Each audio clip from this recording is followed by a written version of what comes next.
Please subscribe Khabar Plus 18 for latest news and updates. मुख्यमंत्री जी ने कहा, रणदीप जी ने कहा, 19 तारीख को राज्यसभा के चुनाव हैं, 3 सीट के इलेक्शंस हैं और 4 उम्मीदवार हैं। कांग्रेस पार्टी का स्वतः ही पूर्ण बहुमत है दोनों सीट कंफर्टेबली जीतने का, लेकिन आंकड़े दिखाते हैं कि हमारे को समर्थन करने वाले दल, निर्दलीय विधायक जो पिछले 1.5 साल से कांग्रेस पार्टी की सरकार को समर्थन कर रहे हैं, वो पूरी ताकत के साथ हमारे दोनों उम्मीदवारों के साथ खड़े हैं।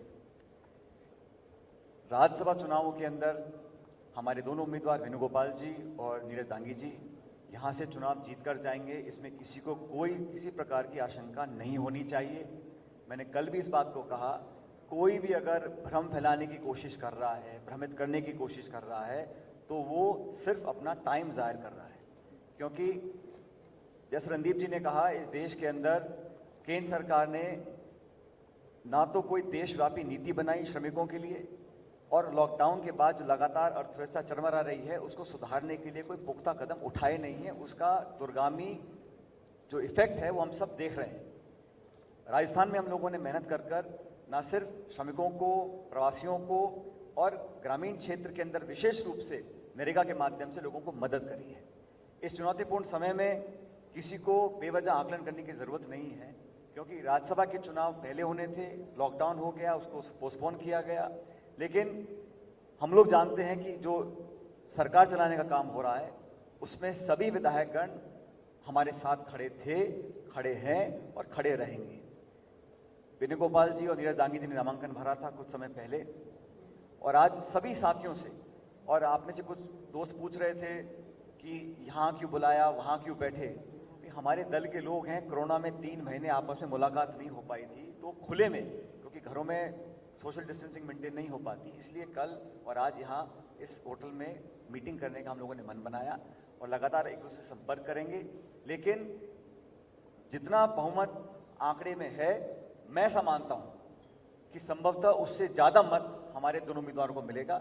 और वेणुगोपाल जी जो संगठन महासचिव हैं, हमारे राजस्थान के जो इंचार्ज अविनाश पांडे जी, रणदीप जी, तमाम साथी जो दिल्ली से यहाँ पे आए हुए हैं, हम सब अपने विधायकों से बात कर रहे हैं और सभी लोगों ने एक स्वर से मीटिंग के अंदर भी और मीटिंग के अलावा भी ये कहा कि कोई कितनी भी कोशिश कर ले, लेकिन राज्यसभा के चुनावों के अंदर 19 जून को जब मतदान और मतगणना होगी तो हमारे दोनों उम्मीदवार जितना बहुमत है उससे ज़्यादा मत प्राप्त कर संसद में जाने वाले हैं।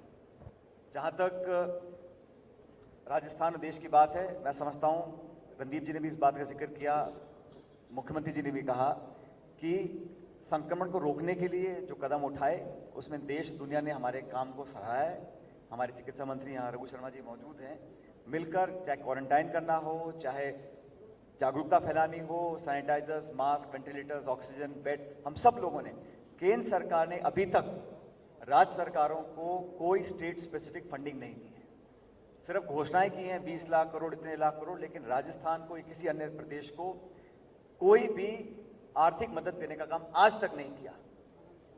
रोज प्रेस कॉन्फ्रेंस होती है वित्त मंत्री महोदया की, लेकिन एक भी राज्य को आर्थिक मदद देने का काम नहीं किया। बावजूद उसके सीमित साधनों के बाद अर्थव्यवस्था बिल्कुल 80% हमारा रेवेन्यू कम हो गया, उसके बावजूद भी हम सब लोगों ने काम किया।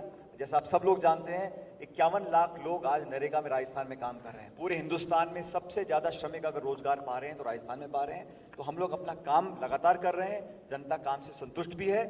और इस राजनीतिक घटनाक्रम में मैं समझता हूँ जो वास्तविकता है वो हम सब लोगों को 19 तारीख को देखेगी, जब दोनों हमारे उम्मीदवार भारी बहुमत के साथ जीतकर यहाँ से दिल्ली जाएंगे। और मैं समझता हूँ हमारे साथी जो आए हुए हैं, मैं सबका धन्यवाद करना चाहता हूँ और आप सब लोगों का कि आप लोग यहाँ पर आए। Thank you. Please subscribe Khabar Plus 18 for latest news and updates.